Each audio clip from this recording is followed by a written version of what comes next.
And I feel like, I mean, this is a pretty big topic, but like in my opinion, and I was the epitome of this for most of my life, is people drink because they don't feel comfortable, just like in like social situations.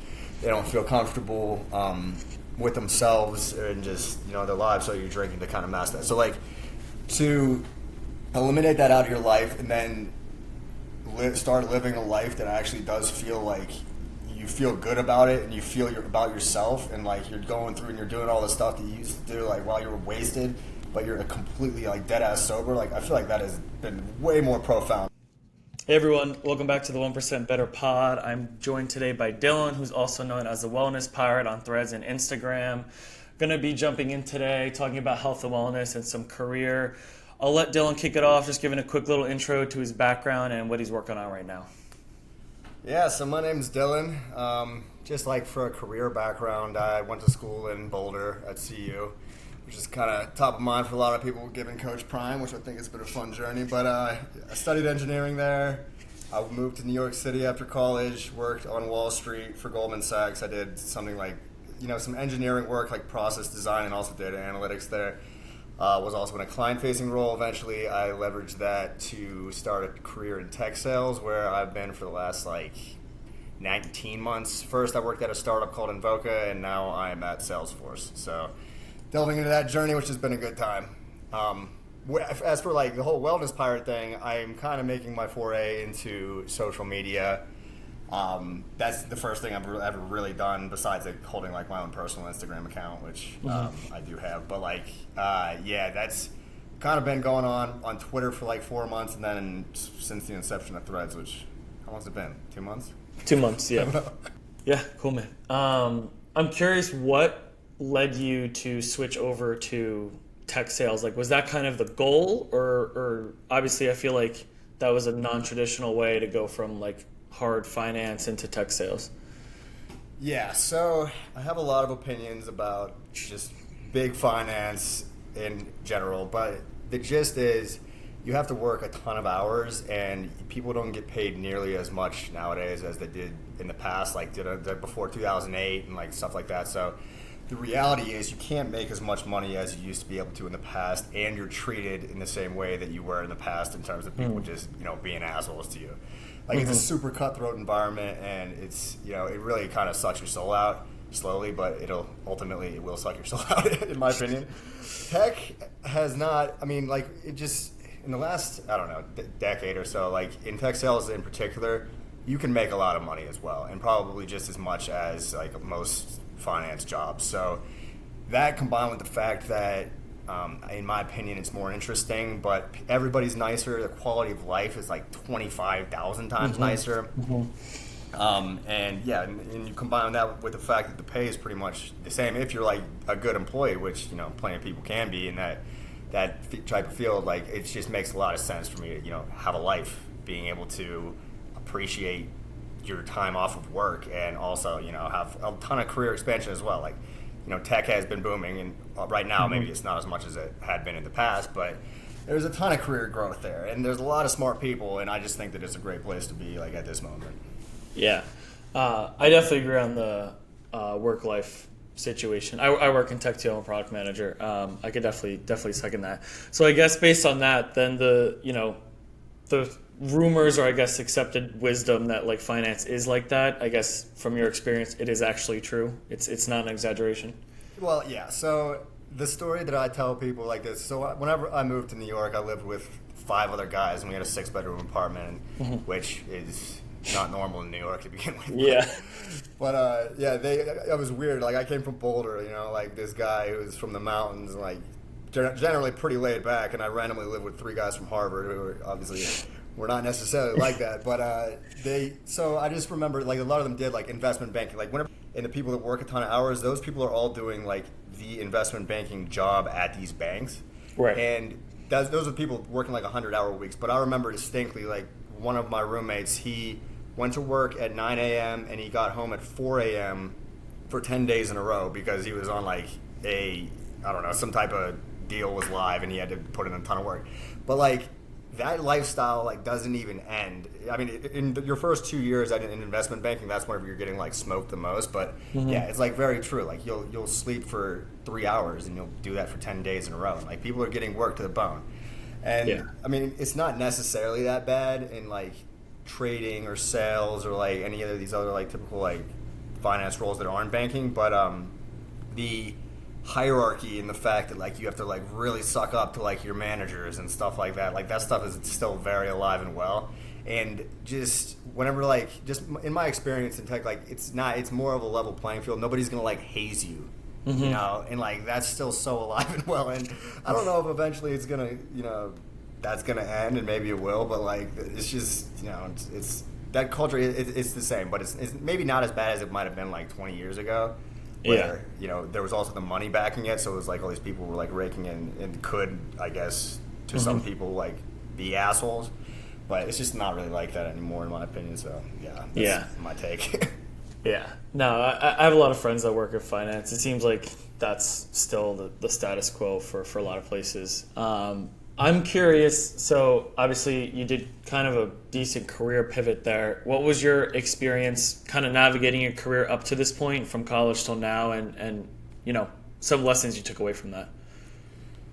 Yeah, so I mean, I think in any career it's valuable to let people know what you want with your career. And I made this mistake pretty early on where, you know, it's kind of like a misconception in my opinion that like good work goes noticed. It only goes noticed if you are making it clear what you're doing and like where you want to go and manage yourself upward. So like I think it's good advice always to be upfront with your managers about you saying things like, I want to be promoted, or, you know, I want to be promoted in X amount of time.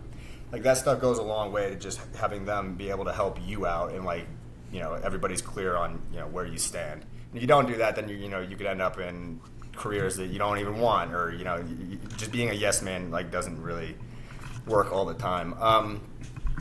I think it's important to note for like my career in particular, whenever I was out of college, I was just all about partying too. So like that's like where the pirate part of the wellness party comes in. Is a lot of people just called me a pirate because I basically acted like one.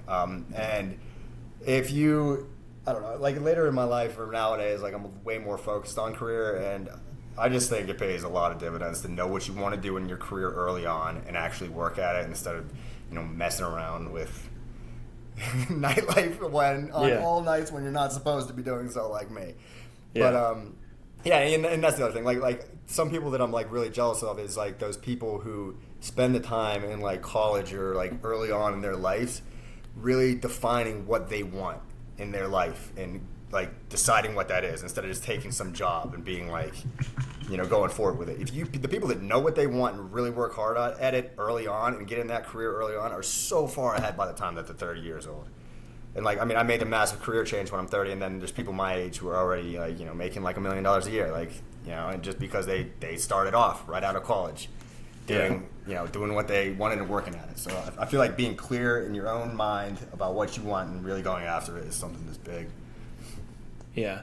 Do you think, because I also think there are people who maybe tried to do that and they still, you know, haven't figured it out. So do you think that that's always the best way, or do you think sometimes it is better to kind of try different careers earlier on to really actually be able to say, okay, this is what I want? Because there are some people who, like you said, and I have those friends who knew from the get-go, like, this is what I want to do, or figured it out.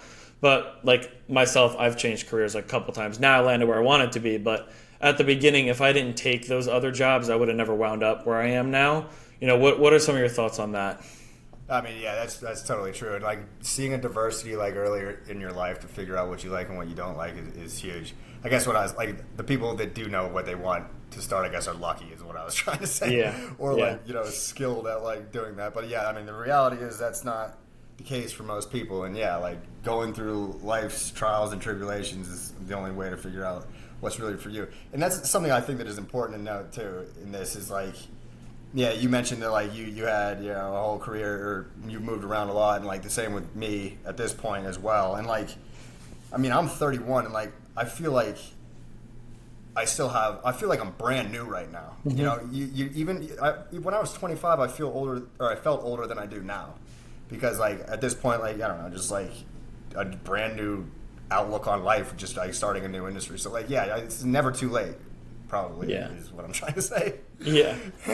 No, I like that too. And I mean, I kind of get what you're saying, because I'm 24 for context. And I agree. It kind of feels like, I don't know, maybe it's like the pressure you put on yourself when you're younger, because you just don't have that perspective yet of like, in reality, like being 30 is also just as young in some aspects, but you have a little bit more like life experience.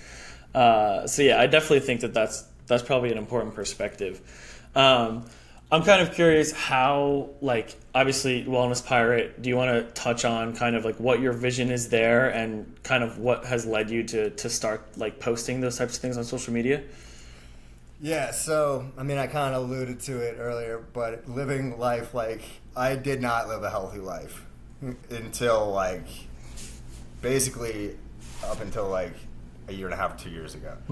And you know, I was just marauding around college and New York, just, you know, drinking way too much, like all the time, and also not being healthy with my mind and with what I ate, and I was basically just destroying myself for many years. So a lot of the reason why I created this account was to just like spread knowledge about how to live a better life, but also like posting about stuff is the best way to learn how to do it yourself. And like something that, like I said, I didn't know anything about it, but like if I start doing research and trying these things out myself in different ways to like meditate or work out every day and get like into a serious routine like that, or like eat a healthy diet, and then having that perspective to like post about that stuff is something that I find could be relatable to other people that aren't, you know, maybe living the healthiest life themselves and wanting to change. So like, yeah, I guess it's just like really kind of just my journey of trying to be a better person, being nicer to other people, and, you know, trying to live a healthier lifestyle.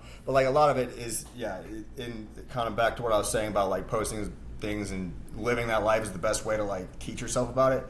I mean, something is like people talk about like gratitude and stuff like that all the time, or like spreading positivity, like positivity attracts positivity, and that's super true. So you get on social media and you just tell everybody that they're having, you know, have a great day. I hope your day's magical, or like, you know, life or other people, like your life starts to get better as well. And like that's just something that I feel like is a huge testament to like that positivity and optimism attracts positivity and optimism. Like you start posting about that stuff every day, then it's gonna find you. It's like kind of what's happening. Yeah, I like that. And I also think, to your point about posting it, kind of making it easier for you to start living that way and understand it. I think like especially on Threads or Twitter or X, formerly Twitter, if you have to put it into written words, I always think it's, you know, more effective. You have to like really solidify the idea in your head to be able to communicate it through like primarily a text-based platform like that, and it just reinforces the learning to yourself. Do you find that in your own experience to be the case? Yeah, for sure. Like, I mean, if you're gonna recite something and put it into your own words, then you actually have to understand it yourself, I think. So unless you're copy pasting stuff, which I personally am not doing, like, yeah, you basically have to embody whatever you're going to write in some form to be able to do it. So, yeah, I think it's, like, interesting to put something onto text like that and put it in your own words. Yeah, you have to understand part of it, you know? Otherwise, you're going to not sound like a human being. It's just going to be... Yeah. Yeah, people will see right through that, I would think. Yeah. So I guess what would be some of your highlights from your journey, like to living, you know, a healthier, better life? I don't know where you can start anywhere with that, but what were, you know, some of maybe the key moments early on where you saw some progress and had some breakthroughs? Oh, that's interesting. Well, I mean, the biggest breakthrough for me, and is probably one of the bigger moments of my life recently, is I completely quit drinking like 8 months ago, and I feel like, I mean, this is a pretty big topic, but like in my opinion, and I was the epitome of this for most of my life, is people who drink because they don't feel comfortable just like in like social situations.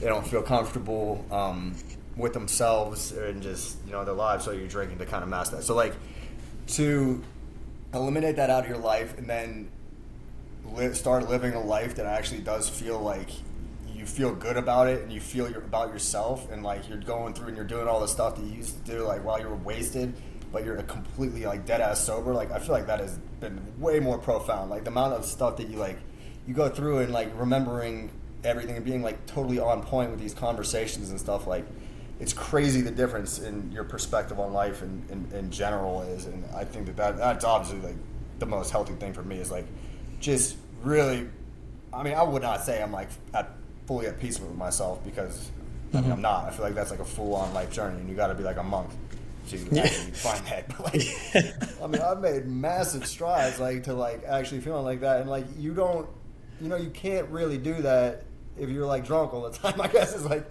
what was happening to me, and like I don't know. I just feel like that has been the most definitely the biggest change that's happened to me. Yeah. I would actually like to kind of drill into that, just because I've also experimented with like just completely not having alcohol, not drinking and not consuming it. And I felt, obviously you can't exactly pinpoint if that was the causal factor in certain situations, but I also noticed exactly kind of what you said, clarity of thoughts for sure, like being able to communicate better, remember things better. What else did you notice? Like, now I think you said 8 months. Like, what else have you noticed that's just generally upticked or changed in your life in more of the positive sense from not drinking anymore? Yeah. Picking up on intricacies of like other people and like really putting yourself in their shoes has been something crazy for me. Like, I mean, I work in sales, so like a lot of my job is to understand like how other people are thinking. And I joke with some people about saying like after quitting drinking, like I can read minds now, because like you're like so much more on point with like these little interactions that people are doing and like picking up on ways that they're speaking or like moving that like I feel like your understanding of other people is like immensely changed because it's not blurred out by that. That's one. What was it? Sorry, could you repeat the question? I feel like I just kind of went on a Yeah, no worries. I just said, what else, have you noticed specifically in, being 8 months sober that maybe alcohol was impacting you that you didn't even realize, or you now realize that this is what life could be kind of situation? Yeah, that, and like, I just feel like relationships in general too, it's like, because you're really getting what, you're really feeling the connection with other people if there's not alcohol involved. But otherwise, it's like you're getting most of your dopamine from drinking and not from your actual interactions with somebody else. So it's like just it's like way more pure. If you don't like somebody faster, or if you do like somebody faster. Yeah, I like that. I definitely, like I said, I definitely agree. I think that people relationships, I mean, especially like your own, like especially more personal familiar relationships, I mean, when you're drinking, you're just not really fully in control of yourself in general. So usually, a lot of people wake up regretting actions they took for X, Y, and Z reasons. But I definitely think it's important. I mean, I would say that a lot of people don't even realize how much alcohol affects them outside of, like, let's say the 48 hours of them consuming it, right? Like the classic get drunk, like have a hangover. But when you go past that, I don't think a lot of people realize the effects it still has, like on your mood, on your behavior. Do you have any experience with that? How do you, or do you agree with that statement? Yeah, oh yeah, no, absolutely. Like it's like your emotional stability is totally erratic if you're like drinking a lot on the weekends. I mean, for me, it was it would start to be like I would drink. I drink a ton, and for the record, I'm not saying that people shouldn't drink. I'm just saying that it's helping me. It's making my life a lot better. But like I would drink all day on Saturday and then Friday night, and then some days Sunday if football was on too, and like I would be hungover until like Tuesday, and my Wednesday would be completely depressed because all my dopamine was out of whack from just dispersing it all weekend basically, and like your whole life is just at the subject of that cycle at that point, and like you don't even realize it's like hard to be naturally happy at that point. And I mean, you got to drink a lot for that to happen, but like it's a whole thing where like your emotions are so irregular, and like you'll be angry about like stuff that wouldn't really make you angry, and like it just eliminating it just makes your standard be more flat. There's not as much valley ever. Yeah. Are you familiar with Andrew Huberman at all? The guy, the podcast. Yeah, like he talks about this extensively, and like the study that they did, or studies that they referenced, said that if you drink any more than 7 drinks in a given week, like there's proven changes in your gray matter in your brain, which affects your mood and your emotions, your neurotransmitters, everything.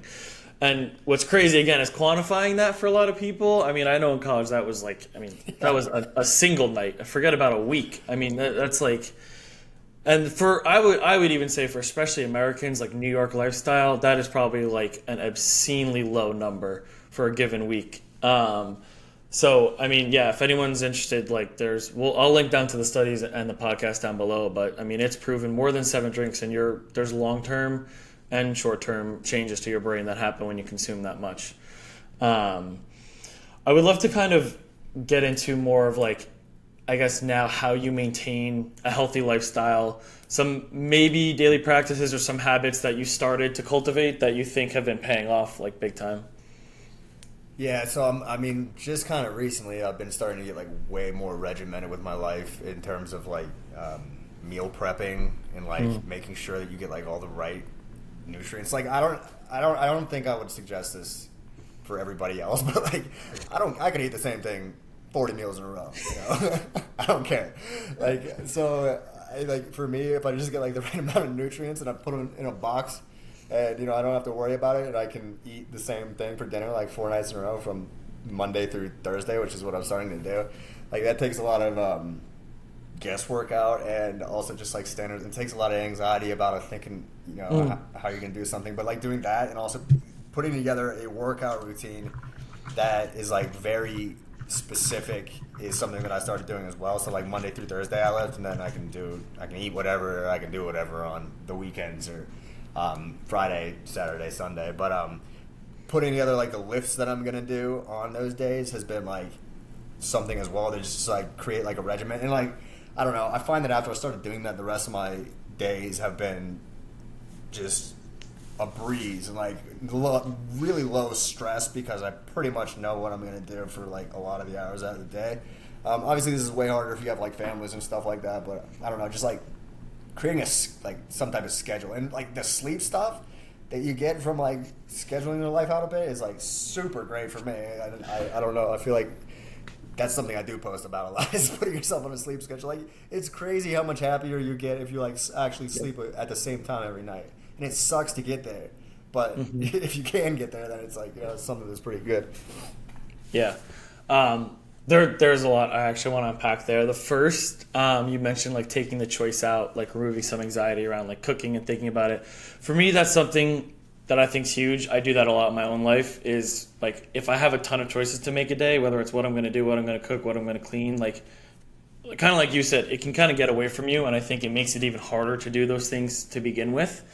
So yeah, I definitely recommend, removing the choice out of things. I think routine, again, super important. Jordan Peterson has like a famous quote about like you can never have good mental health if you don't have a routine. Like your brain needs to have regiments. And I think it's something that when people first come out of college is a big culture shock, especially now. I mean, for me it was, because I'm basically fully remote. Like I don't have the normal like regimented, go in at 9, leave at 5. And with that lack of structure, it was even harder to adjust to like post-college life in terms of, just mental well-being. Because it's just, you have to decide everything, and everything's kind of up to you because no one knows what you're doing. Like the accountability is on you, right? And that just kind of adds a layer of stress for sure. I'm not sure if you've experienced that or kind of agree with that or not. I mean, yeah, absolutely. And like, what was I going to say in regard to that? Yeah, so just I feel like a lot of like the anxiety in my life, and it makes my life like worse, is exactly what you just said. It's just like the uncertainty of that happening, and I found that in my life I wouldn't even know what was happening, but just like being like fully uncertain just made me uneasy, and like all that stuff, and like the more of that in your day, I feel like makes me personally just like more anxious and more unwell. And I didn't even know it was why. That's why it was. But like I just like going into like the abyss and not knowing is like, I don't know, it's just like one more thing. And I mean, people write about a lot, like become uncomfortable with like uncertainty. And like, yeah, like getting to that point is like awesome and like being able to do it. But like the reality is it's easier when things aren't uncertain. You can eliminate a lot of that stuff out of your day by just planning it out. Yeah.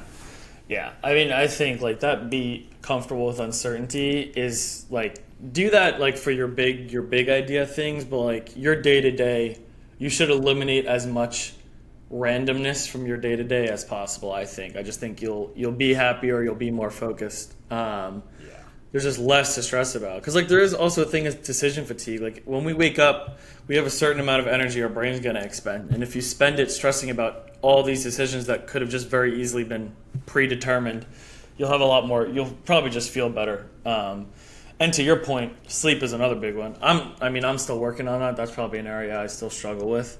But like when I do sometimes get in those groups of like the same sleep, like it is just, it's crazy. Definitely like underutilized tool for sure. Do you have any tips, by the way? Anything you do to kind of keep yourself on a sleep schedule or optimize your sleep? No, I think that it really helps to get up at the same time every day, and I am terrible about this. And it definitely, like, I was fully remote like you for a while, but now I'm in an office and just like getting up at the same time every day. And I've been walking to work, and that's something that Huberman writes about too. Is like actually putting yourself in the sun, like right after you get up, like that really changed the game for me, like immediately, because I had awful sleep for like 30 years out of my 31, basically. Like now, it's like, wow. Yeah, so I don't know. Yeah, no, that's And for those of you who aren't aware, Huberman, like he's I think he's a neuropsychologist or I don't know, neurobiology. He does something on Stanford, but he has a podcast that he references all the time about different things. One of them is sleep, and he says, when you wake up, sunlight in your eyes, glass of water, like those types of things can help optimize your sleep, keep it regimented, prep you for the day. I'm curious, what else have you done or are planning on doing to kind of continue this journey for yourself? Are there certain guardrails? Because I think the hard part about like trying to be, a better version of yourself is that like you make some progress and then you might fall off. Like how do you handle with maybe slipping into some bad habits or not doing what you said you were going to do? How do you handle those situations? That's an interesting one. Because, just saying like determination, like that's not going to cut it because I don't know, eventually life will get hard and you got to bounce back. I mean, I think that just correlating like a better life to doing these things and making yourself really believe that like you're gonna be happier and connecting like that better outcome to doing these actual activities. I think that like what's the book? Atomic Habits. Wow, I don't know what they said. What's the book?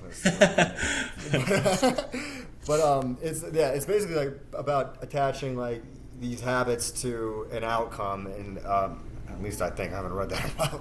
But and just really being like, all right, well, if I don't do this, then I'm probably going to be miserable. And then like seeing that, having that actually happen to you, and then having like a couple bad days, and then reminding yourself that that's probably why you're having a bad day is a good way to go about it. But like, I mean, I feel this happening to myself too. Like you'll have like a bad week or like a bad like 3 days in a row, and you're like off, and you're not happy at all or anything like that. And it's really hard to like look at yourself in the mirror and be like, oh, I stopped doing this, or I started doing this, because sometimes it's not that simple, Tori, and seeing like where you're at, and journaling and doing stuff like that helps with this, to like kind of keep track of what you are doing and what you aren't doing and what's working for you and what's not. I don't know. Yeah, I mean, I would say that especially like people who are starting this or maybe early on, like I think the biggest change that happens when you kind of get rolling, and you can tell me if you've experienced this, is like your level of self-awareness usually increases to a point that's super useful. You just have to kind of like be aware of it. But being able to like understand your own emotions, or like you just said, realizing, oh, like I missed the gym 4 times, which is a lesson from Atomic Habits, great book, by the way, which is like just don't miss twice. Whatever the interval is. If it's like a daily thing, don't miss 2 days. If it's a weekly thing, don't miss 2 weeks. Like that's something that stuck with me from the book that I think is pretty good, because life happens. Like you're not going to be perfect. If you can't go to the gym every single day, but you can usually prevent from missing, more than twice in a row if you're trying to go like 5 times a week. Yeah. Do you agree with that? Yeah, I mean, that's a really good way to do it. And like, if you can really stick to that and make sure that you don't mess that up, and really like being like, okay, I really am going off the rails if I do mess that up, and you just stick to that. Yeah, that's awesome. It's cool that you made that really work for you. Yeah. I would like to jump back into the career stuff a little bit, just because there are some questions I wanted to get at, because I usually don't get to talk to someone who's kind of been in two industries I'm interested in, but just in general a little bit older. What do you think? So I think COVID and then just tech in general, right? The way that the world has happened, social media, people making money online. Do you think that more people should explore, like, and this is clearly a thought experiment, I'm not, this isn't direct life advice, guys, but do you think more people could explore and should explore trying to make the income on their own online? Not saying quit your day job, but like, do you think it's more viable now? Because I personally think there's a large amount of people that go to college for degrees that probably don't need to, or could make just as much as they're going to on their own with just the equal amount of 4 years, potentially for a lot less, in that given industry. Being someone who's developed a pretty good career and has pivoted, do you experience or think that at all, or do you think the traditional way is still like the most viable way?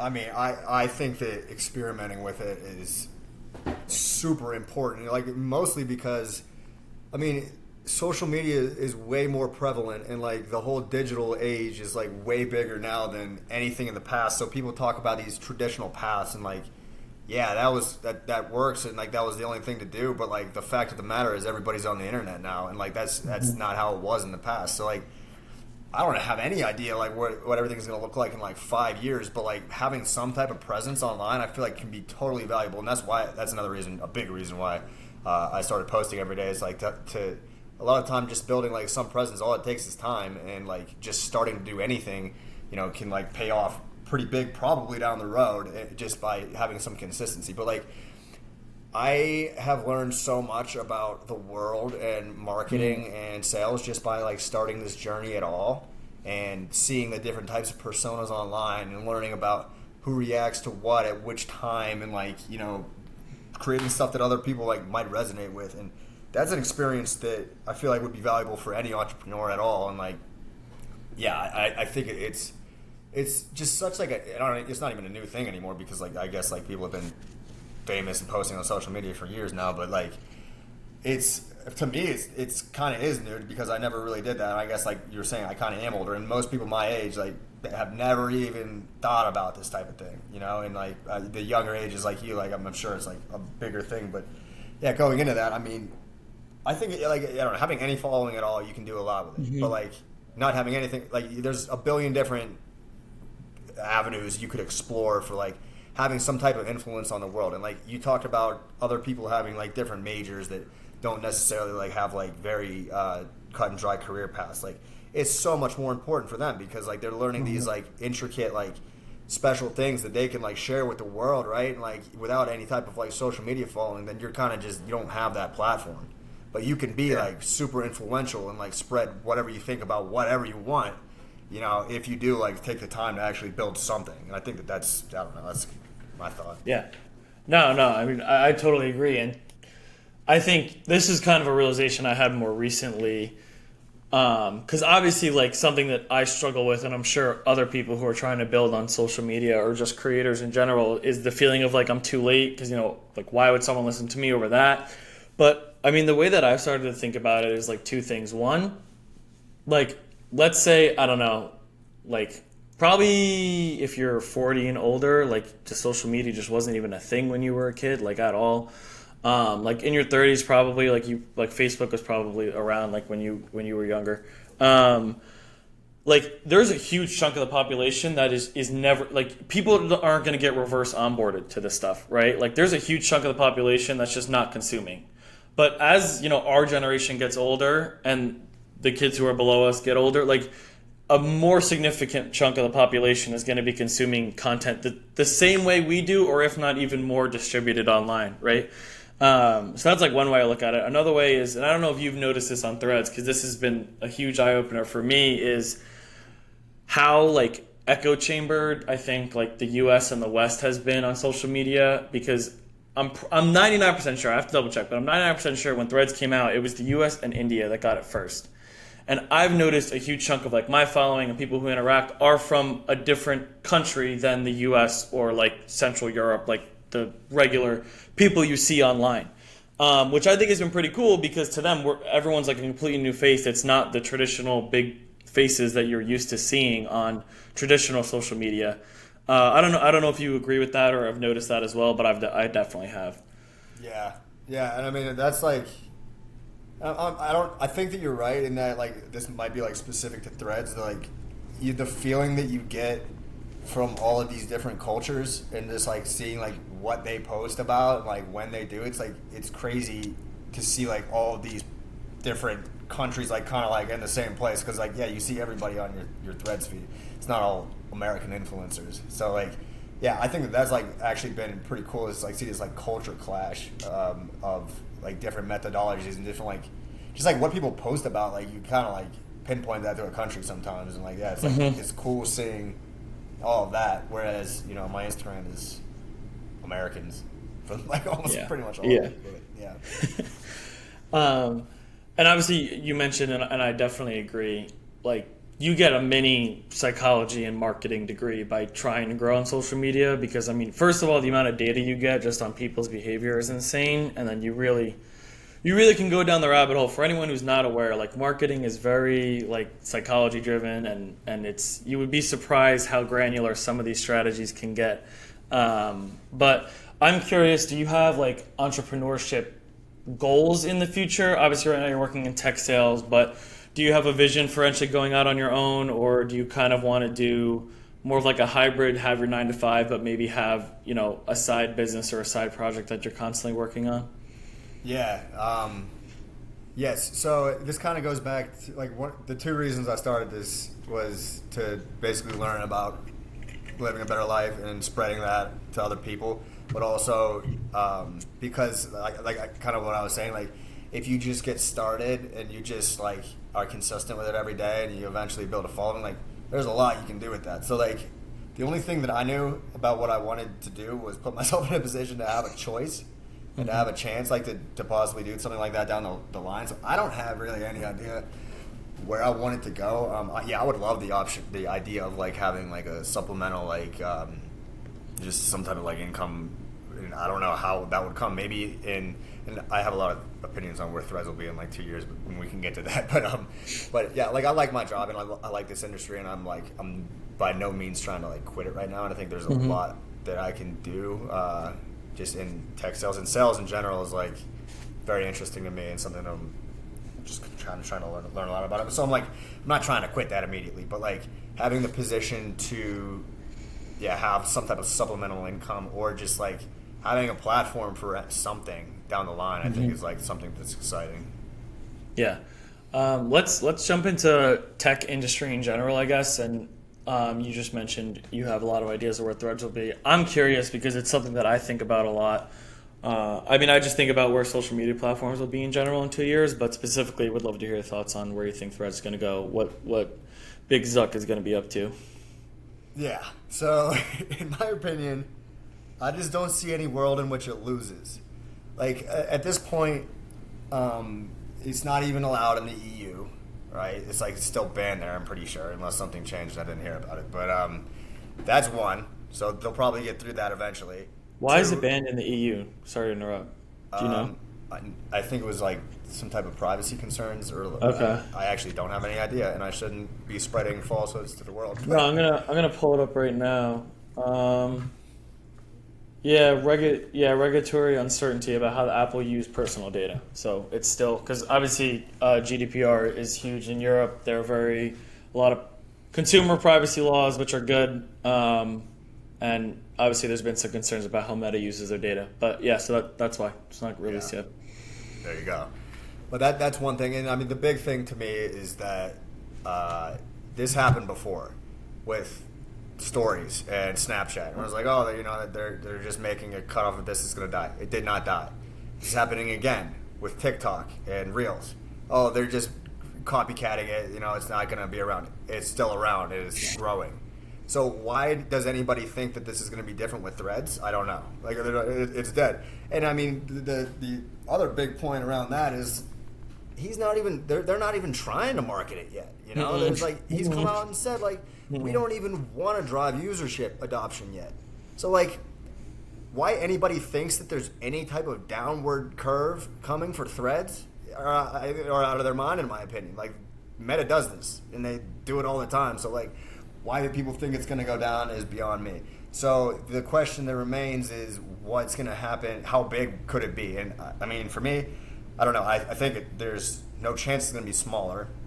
And that's why I think that it's an interesting platform to be posting on right now is like, you know, the people who have like 4,000 or 5,000 followers get more engagement than like massive brands, like a lot of the time. So like we are at the forefront, and if you know you stay consistent for a year, and then all these people come in and start flooding, like you're gonna be famous. Yeah. Like, and all you got to do is be consistent. You know, that's what I think. Yeah. I agree. I also doubly agree because I think that right now so many people are leaving Twitter or like the whole Musk situation, but we can get into that later.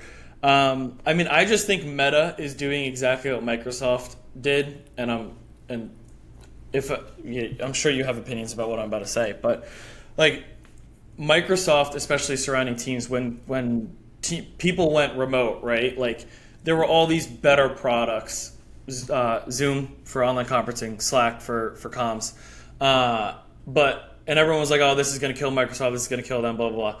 All they did was release like just a decent product, but because they have this huge stack of people who already use Microsoft Office, like they released Teams, which took over what Slack did, and then they released like video conferencing, which took over what Zoom did. And even though they weren't necessarily the best product, they had such a platform effect already, which is what I think Meta's doing. I mean, just listen, Instagram has 1 billion users, active monthly users. Like you can't, I mean, the numbers don't lie, right? And to your point, they were threatened by Snapchat. They just made stories, and honestly, like it was a better version than Snapchat even came out with. Same thing with Reels. Whether it's better than TikTok, I don't know. But again, they don't need to be better because they just have the platform. And I think that's what they're doing with Threads, like how easy it is to go between Threads and Instagram, like just by tapping the icons back and forth. Like, again, to your point, I think they're not even trying to drive user engagement. It's the most minimal this product is probably ever going to be. Yeah. And I agree for engagement. I've also noticed severely how different, like, you can if you've spent any time on Twitter or X, whatever, and spent time on Threads, you can very clearly see the difference in content. If you talk about finance, if you talk about news, that gets zero engagement. It gets throttled like out of the gate on Threads, at least in my opinion. It doesn't even see the light of day, which are like the two biggest things on Twitter is like finance and news. Like those are the two biggest, I think, money makers in terms of at least how I used it. I mean, I'm biased just because I was like in crypto Twitter and all that, and like all the spaces, a lot of the engagement there was surrounding finance stuff, but that stuff doesn't fly at all on Threads, which I think it's a net positive because I think it's just a different, like you were saying, brands get no engagement. You see like a brand with 150K, they have like 4 replies. The only brand that gets engagement is Threads. Like the Threads account gets huge engagement. But like other than that, your account, my account, like all these other accounts, I mean, it's just they get way more engagement than you ever would on any other platform. Yeah. But yeah. To your point, and I would love to sit in on like a Threads like strategy meeting to figure out like what they're trying to drive in terms of like the Threads, but I just get this like suspicion that they're just trying to be so opposite of X or Twitter, and that's why like the positivity posts, which I'm in a great position for because this is what I'm talking about anyway. But like, yeah, I mean, those get skyrocketed. You put the word positive in your message, and it's gonna go better than anything. But I think they're just trying to be so much different than Twitter, and that's why I think the political posts get destroyed on Threads too. Yeah, that was the other one I missed. Yep. But yeah, like the money Twitter, and that's one of the reasons that X to me, like I got put in that group too. And it's like all these guys trying to, scam you in some way or another. It was just like, you don't need that in your life. But yeah. Yeah. So I'm curious. What do you think? What is going to be your? I guess. Do you have any like medium-term goals that you're looking to achieve? Whether it's business, whether it's yourself. Like what are some things that you're looking to achieve over the next few years? Yeah, so I think that the one that I wrote down like a year ago was a 2 year goal of to like make a single dollar on something that's not my regular career. I like that. So that hasn't happened yet, but I feel like within a year it's definitely possible to make that happen. And just starting to build like some type of supplemental income, because like let's be real, the world is getting more expensive all the time, and just a normal job isn't gonna like let you live a life that's like you want unless you climb like a corporate ladder. Like I mean, for me, whenever I made my career switch, I went from a place where I was promoted a couple times to like basically the bottom. So like yeah, like supplemental income is like top of mind for me. And like I don't know, it's having that freedom to. And you were talking about this earlier, just like the entrepreneurship thing is like. It's also freedom. Like you, if you get it to a certain point, you can travel around the world and work from your phone. You don't have to be anywhere. You don't have to do anything. Like that, I just went down a huge rabbit hole, and I barely remember what the question was. But No, but yeah. that's good.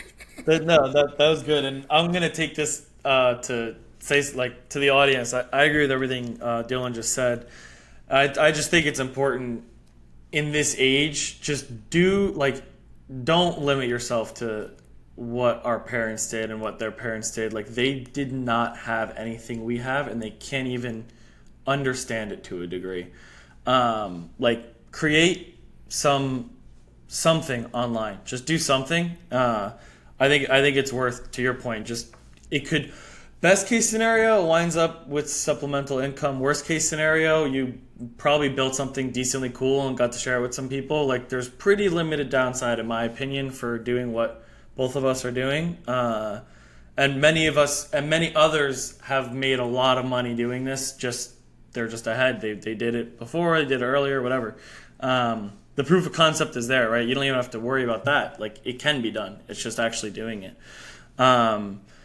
Do you see yourself do you view your self-improvement as like a constant thing? Do you have a certain place you want to get to and then you don't see yourself focusing on it as much? Or do you think that this is just going to be a part of your lifestyle now? That's an interesting question. Yeah, I know that's probably a big one, but take your time. I haven't really thought about that. I mean, if you go back to like this Atomic Habits, like we talk about it a couple times, like if you can make it such an ingrained part of your life, then I guess you don't really have to think about it anymore, because like your actual dopamine release is like it's doing the right things will get you there. Mm-hmm. So that becomes like autopilot. So like I would think that if you were able to get to that point where it's more like cruise control, then your mind is freed up to think about like any type of things, any creative outlets, and just like the raw brain power that you can dedicate to something else will be immense. And I don't know what that's going to manifest for me thinking about whenever I get to that point, because at this point I hope that I do, and I think that I will. But yeah, I don't know. I don't know where that day will be where I'm like, this is it, you know. Yeah. I think that I have somewhat of an idea like where I at least want to get to before I call it like, oh, this is where I want to be, is like be a master of meditation, because that's something that I'm like not great at. But like a lot of my life, it's like, you know, it's hard to enjoy things like when you're doing them, for me at least. And I feel like having your presence and being so grounded where you're just living life in real time and enjoying it as it's happening, instead of like Kobe Bryant said something like this, and I'm gonna totally mess this up, but it was like he's like, if I don't meditate, then life like takes control of me instead of me taking control of my life, or something like that. And you should just disregard the fact that I mentioned his name, but he said something like that. But yeah, like that would be a place where I would like to get to next. Yeah, so what has your experience been with meditation? What are some of the benefits that you felt? Do you do a certain type? I know there's several types. I've had an on and off relationship with it. I struggle with it immensely, but when I was doing it, I definitely agree it helps keep you grounded in the moment. What are some of the thoughts on that? Yeah, I mean, I try to just do like 5 minutes just in silence and the morning, but I don't do it anywhere nearly enough. And I would be lying to you if I said I was a meditation master. So we're talking about, maybe a couple times a week. But like, yeah, people swear by it. And like, the benefits are like what I was saying. Like, yeah, you're talking about feeling like grounded, and like, yeah, if you do it well and you have like take the time to actually do it, like the feeling of being like that present is like, that's my goal. I guess that does answer your prior question. Yeah. That's where I would want to be. It's like being in a present state the majority of my time, and not being dictated by thoughts and stuff that are like throwing me off my rhythm all day. Yeah. Oh, that's awesome. So last few minutes here, I'm going to open it up to you. I would love to kind of hear whatever message you want to put out there for the viewers, listeners. You've come a long way in career, and it seems like in your health and wellness, mental health, all that. Would love to kind of hear just, some thoughts you want to share, any lessons or any advice you have for the younger generation. Yeah, I mean, the main one, and I was talking to one of my coworkers about this the other day, is like, yeah, it's, if you're like 22 and you don't think you got it all figured out, like, nobody's got it all figured out. And all the people that say they do are they don't really know either. Like, nobody's got it all figured out. And just, like I said, like I've had like a full-on career change at like 30, and I feel younger and more optimistic about it now than I did at 25, like by a long shot. So like, if you're like getting old, or like you think that you're getting old, like you're not that old. You can learn new things and you can change your life. You don't have to be who you used to be, and that's just the truth. You can change your life, and you can do anything in a better way if you want to, and you can start today, and in a year or so you can be in a place that you want to be. I don't know.